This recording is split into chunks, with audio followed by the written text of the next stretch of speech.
বন্ধুরা সবাই কেমন আছো? আজকে আমি বানাবো কাঁকরোলের রেসিপি। কিভাবে বানিয়েছি চলুন দেখে নেওয়া যাক। কাঁকরোলটাকে প্রথমে কেটে নেব, এইভাবে গোল গোল করে কাঁকরোলটাকে কেটে নিয়েছি। একটা আলু দিয়ে দেব,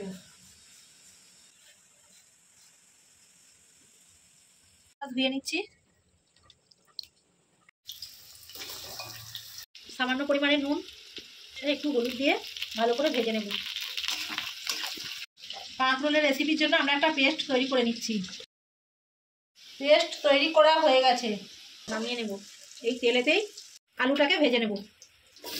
একটু নুন আর অল্প হলুদ গুঁড়ো দেবো, ভাজার সময় নামিয়ে নিচ্ছি।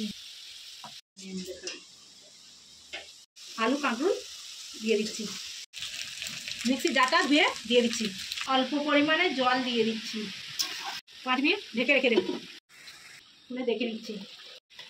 বড় ভিডিও দেখতে গেলে আমাদের চ্যানেলে আসতে হবে।